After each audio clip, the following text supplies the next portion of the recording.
Ahmedabad Mumbai bullet train परियोजना, इस परियोजना पर काफ़ी तेजी से काम हो रहा है और जिस जगह पर हम मौजूद हैं ये मुंबई का वो इलाका है जिसको बीकेसी बोला जाता है।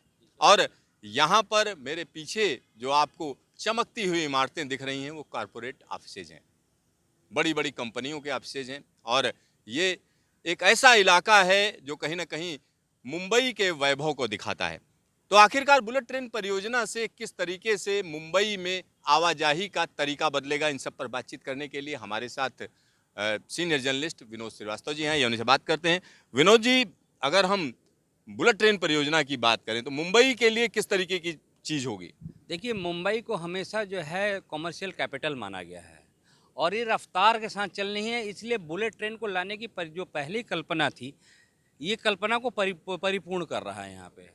जब हम लोग शिंजो आबे के साथ अहमदाबाद में इसकी आधारशिला रखी गई थी, तभी ये तय हो गया था कि मुंबई को एक रफ्तार देने की बड़ी कोशिश की जाएगी और उस कोशिश को अब कामयाब होते दिख रही हैं। केवल अगर आप मुंबई की बात करें तो यहाँ पे लोकल कम्यूटर्स जो भारतीय रेल की दोनों सेंट्रल और वेस्टर्न रेलवे से चलते हैं, उनकी संख्या करीबन 70 लाख आज के डेट में है।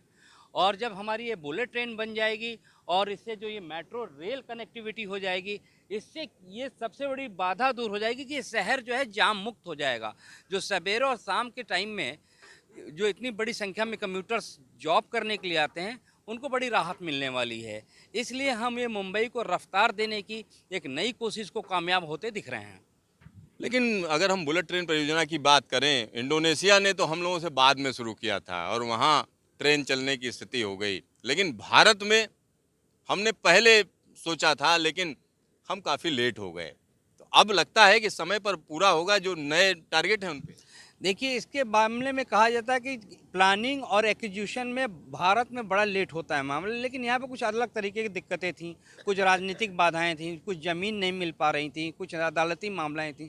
इसको लेकर देरी जरूर हुई है, लेकिन अब कुछ तेज़ी दिखाई दे रही है। जिस तरह से आज हम लोगों ने टेंडर यहाँ फाइनल हुआ है, उससे लगता है कि बुलेट ट्रेन को यहाँ रफ्तार जरूर मिल जाएगी। गुजरात में तो काम जबरदस्त तरीके से चल रहा है। अगर महाराष्ट्र की बात करें तो अब दावा किया जा रहा है 99% भूमि अधिग्रहण हो चुका है। तो अब हम मान सकते हैं कि हाँ, जो महाराष्ट्र की दिक्कतें थी वो उससे पार पा लिए हैं। मैं आपको इतना निश्चित तौर पर ज़रूर बता सकता हूँ कि जिस तरह से तेज़ी दिखाई दी जा रही है, उसमें 2 साल के अंदर कुछ ना कुछ हद तक, मैं कहूँगा 50% से अधिक काम हो जाना चाहिए यहाँ पे। 50% से ज़्यादा काम हो जाना चाहिए, ये कहा जा रहा है। अगर हम गुजरात की बात करें तो 352 किलोमीटर लंबे रास्ते पर लगातार रात दिन काम किया जा रहा है। अगर हम यहाँ की बात करें महाराष्ट्र की तो तकरीबन 156 किलोमीटर का इलाका है, 156 किलोमीटर लंबा रूट है जिस पर काम होना है। और जहाँ जहाँ दिक्कत थी, जैसे पालघर की अगर हम बात करें तो पालघर में प्रॉब्लम थी, विकरौली में प्रॉब्लम थी, जो कि कोर्ट केस था, कोर्ट केस फाइनल हो गया है। और यहाँ पर अगर हम देखें तो यहाँ जगह जगह टेंडर फाइनल किए जाने की प्रक्रिया शुरू हो गई है। यानी बुलेट ट्रेन परियोजना को जमीन पर उतारने की पूरी कोशिश की जा रही है।